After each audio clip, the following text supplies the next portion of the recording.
Prenez soin de vous avec le groupe Vive et votre programme La Santé d'abord. Groupe Vive pour une santé accessible à tous.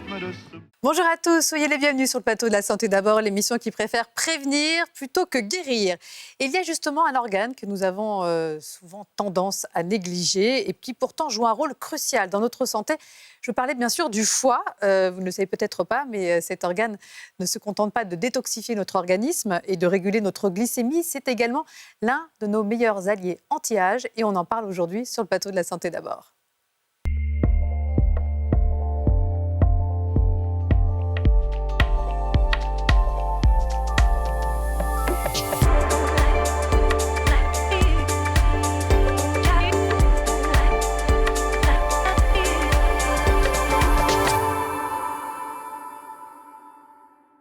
Alors c'est vrai, le foie est le seul organe de notre corps capable de se régénérer, mais ce n'est pas une raison pour s'en désintéresser. Bien au contraire, il abat chaque jour un travail titanesque. Il purifie, synthétise, stocke, régule et nous aiderait même à perdre du poids. Et encore mieux, il nous aiderait à vieillir moins vite. Alors pour être au top de ses performances, le foie a besoin lui aussi d'être dépollué, mais pas n'importe comment. Docteur Réginald Alouche, bonjour. Absolument, bonjour. Vous êtes médecin, ingénieur biomédical et chercheur dans la prévention du diabète et du surpoids. Vous êtes aussi l'auteur d'un livre que j'ai trouvé passionnant qui réhabilite cet organe méconnu. Ça s'appelle « La méthode hépato-détox » aux éditions Albin Michel. Docteur Guillaume Leroux, bonjour. Bonjour. Alors, vous êtes chirurgien digestif et hépato-biliaire à la clinique mutualiste de la Porte de Lorient à Lorient. Donc, merci d'être venu jusqu'ici à Paris sur le plateau de La Santé d'abord. Et vous, Réginald, c'est un peu plus près, ça va. Oui, c'est un peu plus près. Vous n'avez pas eu besoin de prendre le train ce matin Non. tôt. Bon, merci à tous les deux d'être là. Mais tout d'abord, que savent réellement les Français et les Françaises de leur foie? Savent-ils déjà à quoi il sert? C'est un reportage de Marine Kijek et Mathieu Guillot.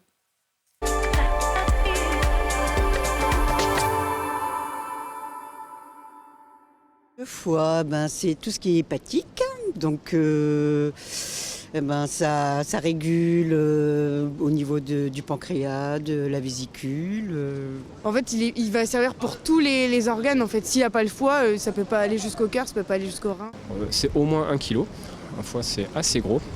C'est un organe dont il faut prendre soin quand on fait du sport. Parce que c'est une réserve de sucre et donc notamment de sucre lent pour les sports d'endurance. Le foie gras, c'est un petit peu comme un foie gras. Il est gros déjà, son foie il est très gros, donc il faut faire attention quand même à son alimentation. Éviter tout ce qui est gras, alcool, trop de sucre. Je connais de nom, mais j'avoue que je ne me suis pas trop renseigné. Enfin, j'imagine qu'une hépatite, c'est du coup une inflammation du foie.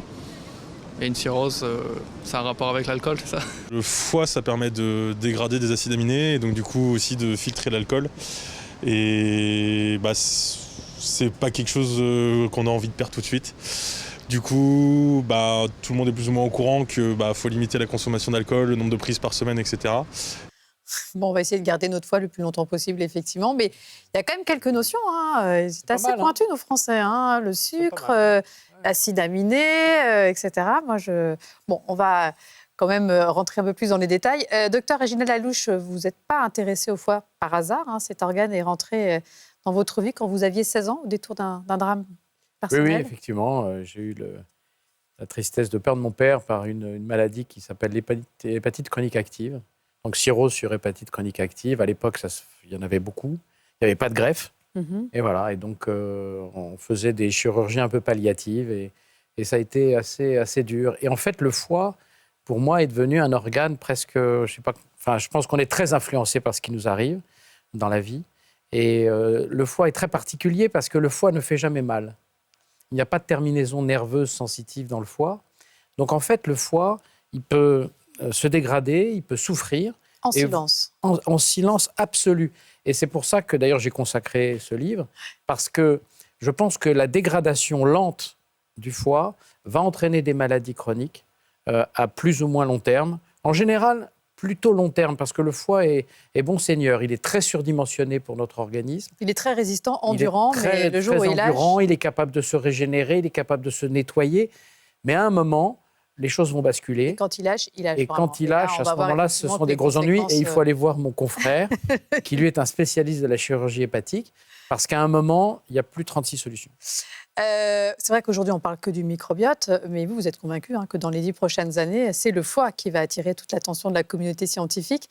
Alors peut-être quelques rappels anatomiques en préambule sur cet organe qui reste mal connu. Alors il se situe à droite du thorax, sous les côtes. C'est l'organe le plus volumineux de notre organisme après la peau.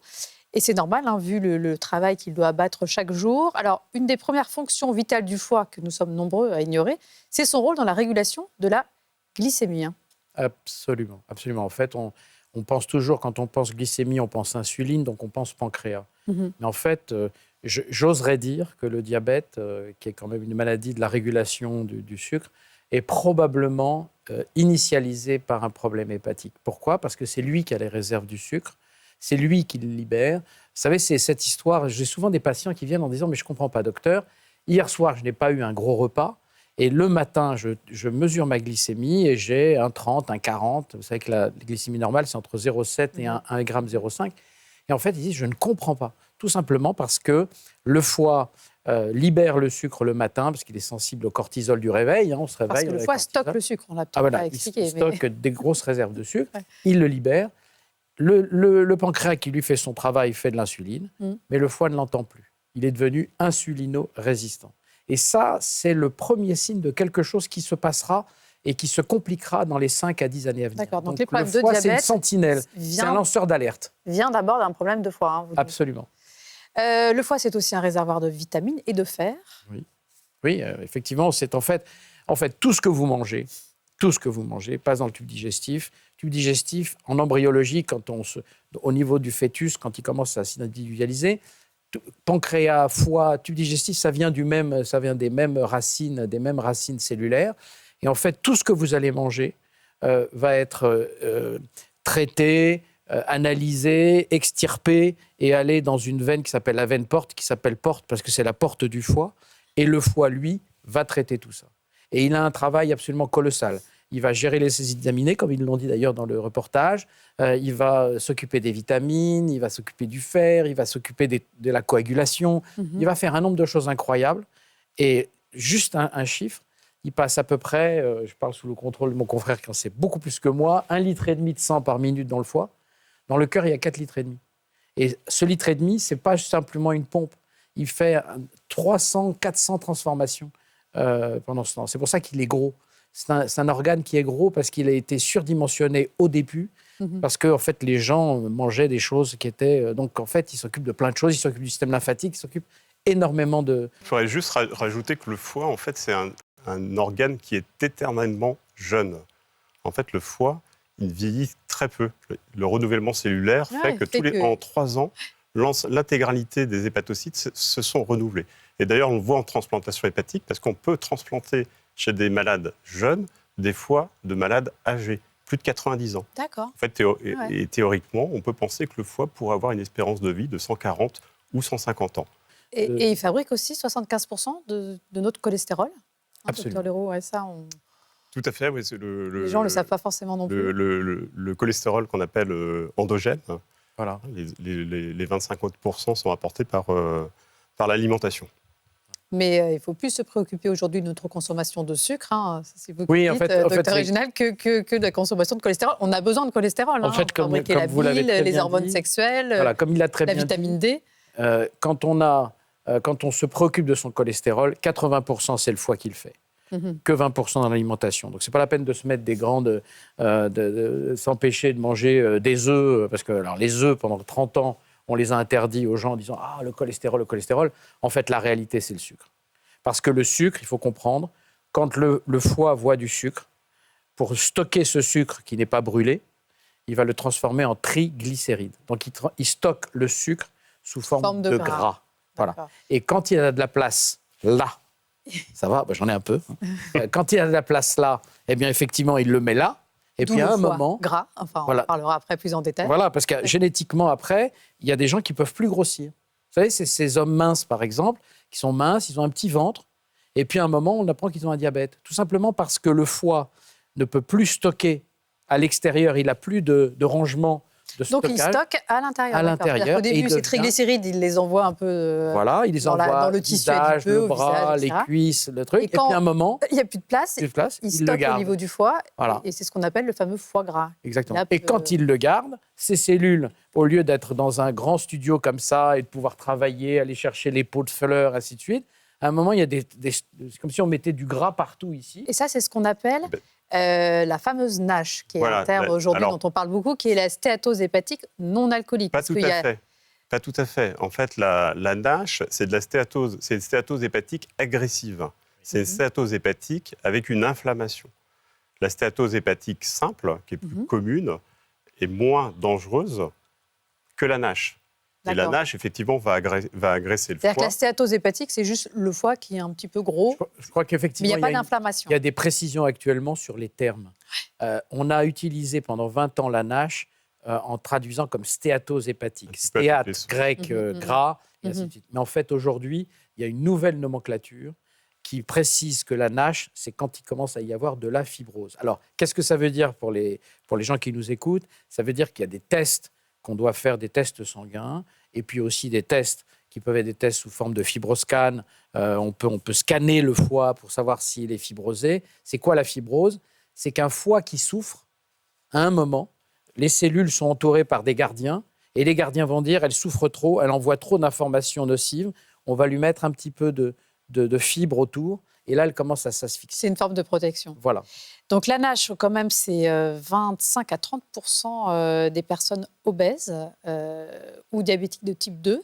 Alors justement, là il faut revenir là-dessus, c'est qu'avec la nouvelle nomenclature, que tu as précisé, une NASH, c'est avec fibrose, c'est-à-dire déjà avec une complication qui rendra la réversibilité complexe.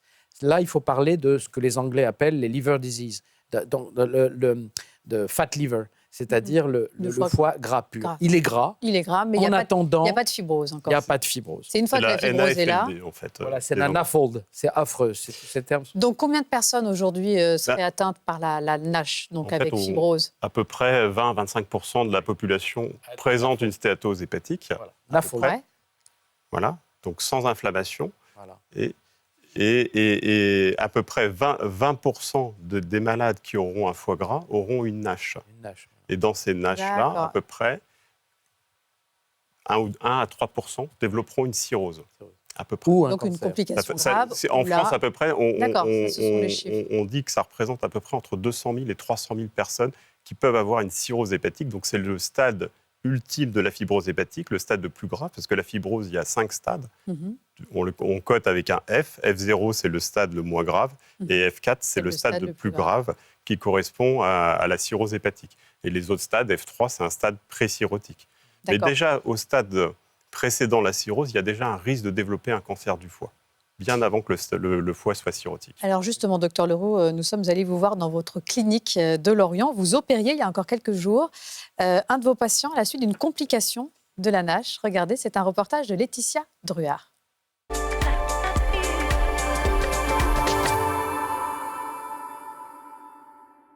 À la clinique mutualiste de Lorient, le docteur Leroux se prépare à opérer l'évolution ultime de la NASH, un cancer.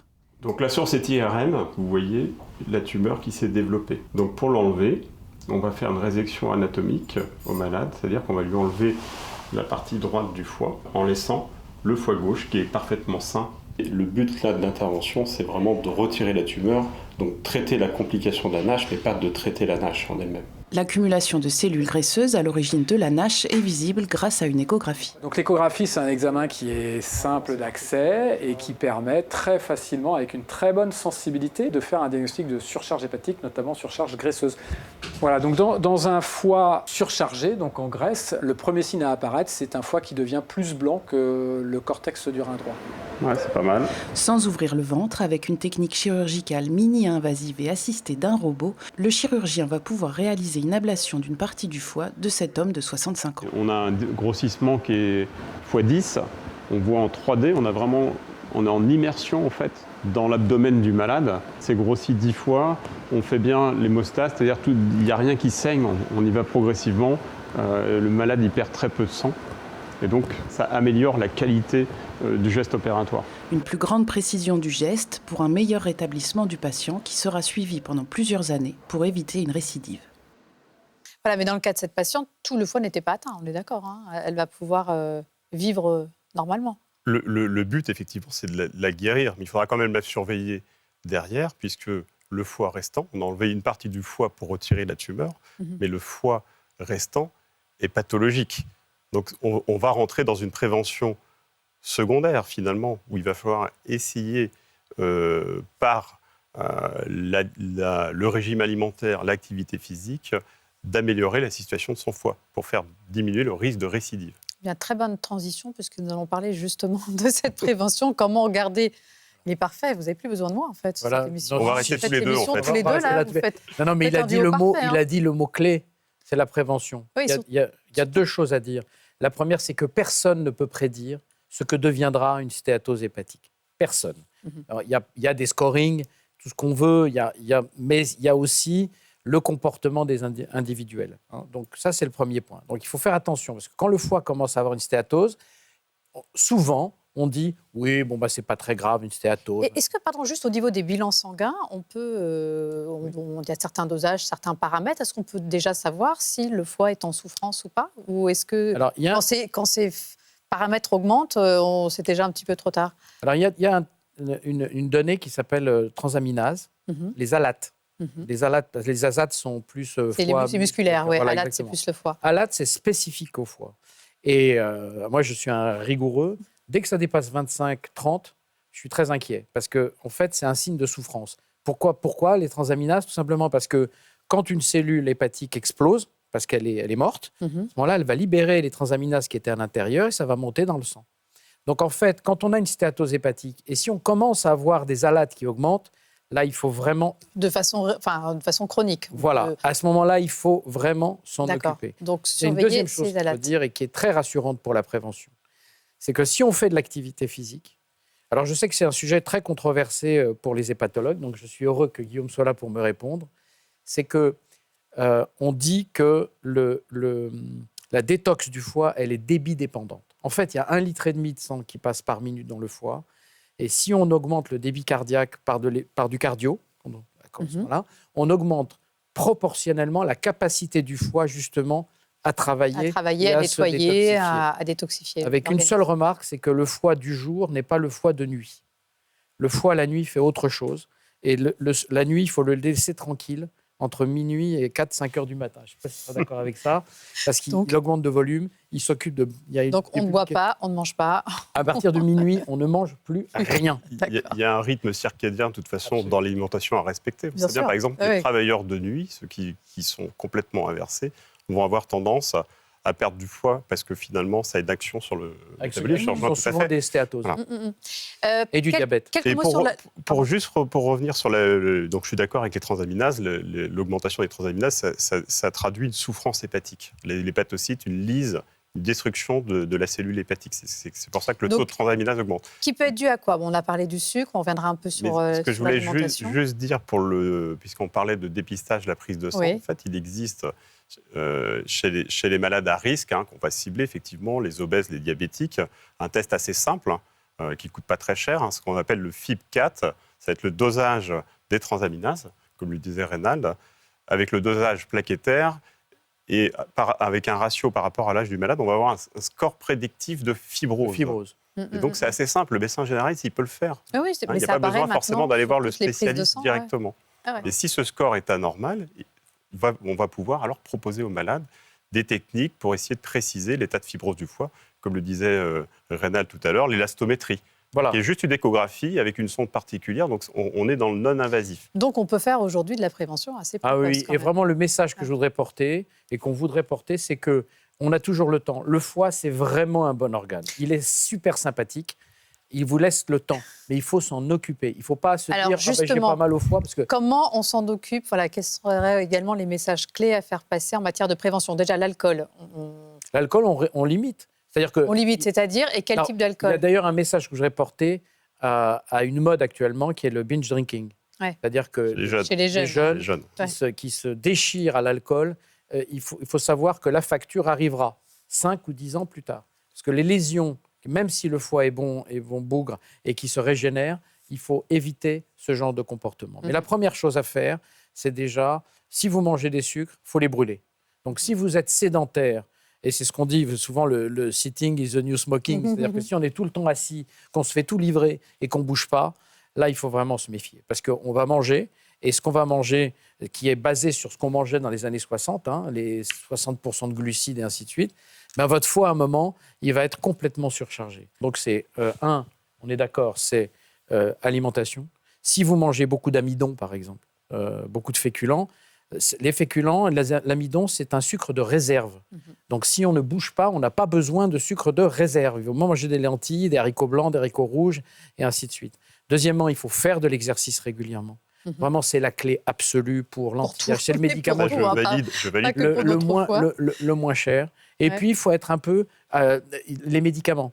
Oui, on n'a pas parlé des médicaments. Oui, parce qu'il y a des médicaments qui sont toxiques pour le foie. Paracétamol, notamment. Le paracétamol, jamais au-dessus de 2 grammes, parce que c'est vraiment un grand toxique, même si c'est un excellent médicament, mais il faut savoir le gérer. Moi, je vois des gens qui prennent parfois 3 grammes, 4 grammes de paracétamol. Ça n'est pas possible, ça n'est pas acceptable. Il y a des médicaments psychotropes qui sont utilisés et qui sont métabolisés par le foie. Il y a aussi les métaux lourds, certains poissons qui sont trop riches en métaux lourds. Les gros poissons, ceux qui sont les gros poissons, les espadons, les thons, qui sont aujourd'hui malheureusement interdits pour les pays nordiques, pour les femmes enceintes. Enfin, et puis, boire suffisamment pour que le foie puisse... D'eau, oui, on a bien compris. L'alcool avec modération, bien sûr. Alors, il y a quelque chose, il y a une pratique qui est très à la mode en ce moment, c'est la fameuse détox hépatique, avec des plantes spécifiques que l'on trouve dans les pharmacies, les magasins bio ou encore les herboristeries. Alors, comment agissent-elles? Est-ce qu'il y a un danger ou pas à les utiliser? Bien, nous sommes allés demander l'avis d'une professionnelle. Regardez.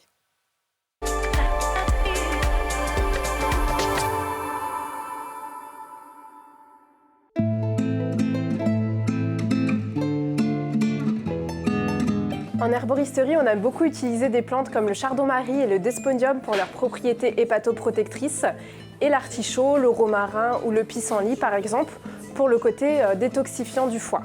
On pourra les utiliser sous différentes formes, mais la forme la plus préconisée, la plus courante, sera l'infusion. Alors ici, nous avons le chardon-marie et le desmodium. Ce sont les 2 plantes qui protègent et qui régénèrent le foie. Elles ont pour rôle de réparer les cellules du foie qui sont endommagées soit par une consommation excessive d'alcool, soit par un traitement médicamenteux qui attaque le foie par exemple. Et pour l'artichaut, le pissenlit et le romarin, elles sont dites détoxifiantes du foie.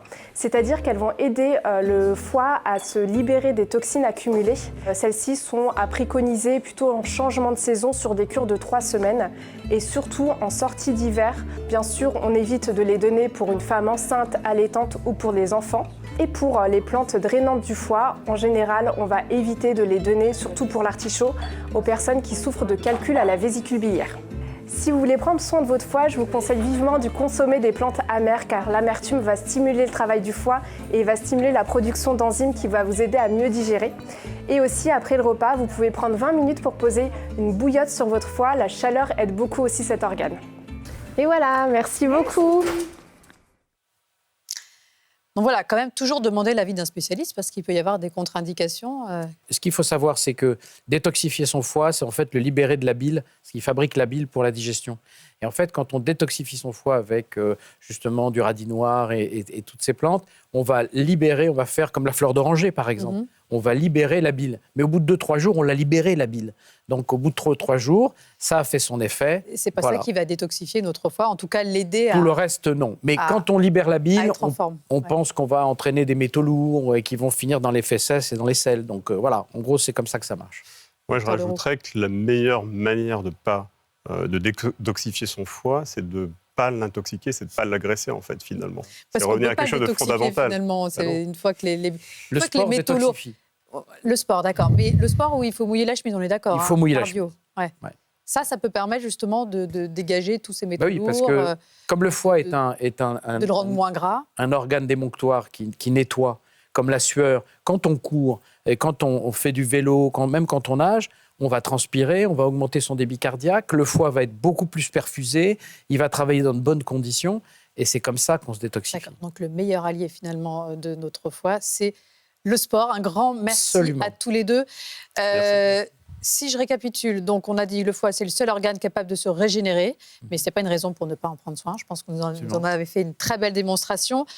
Le pire ennemi de notre foie, c'est le sucre, parce que s'il n'est pas utilisé, il est stocké sous forme de gras, ce qui va peu à peu le détruire. Mais grâce au sport, notamment au sport un peu intensif, où on va un peu transpirer et mouiller sa chemise, on va pouvoir détoxifier son foie. Certains médicaments, comme le paracétamol, peuvent être très nocifs pour le foie, ne pas dépasser 2 grammes par jour en prise. Moins on en prend, mieux on se porte. Et puis agir, bien sûr, avant qu'il ne soit trop tard, parce que vous nous l'avez dit, le foie est très endurant. Mais il peut souffrir en silence pendant des années. Oui, et une fois qu'il est en défaillance, c'est... Ouais, là, les gros problèmes arrivent. Là, oui, et là, c'est un il faut des Guillaume. Et après, il faut des Guillaume Leroux. Moi, je préviens, mais lui, il traite. C'est ça, après, il faut aller voir le docteur Leroux. Un grand merci à tous les deux. C'était passionnant. Merci d'avoir réhabilité cet organe, je trouve, un peu trop souvent méconnu et méprisé. Merci à tous ceux qui m'ont aidé à préparer cette émission. Merci à vous de nous avoir suivis. Et je vous donne rendez-vous très bientôt pour un prochain numéro de La Santé d'abord. D'ici là, prenez soin de vous et prenez soin de votre foie, bien sûr.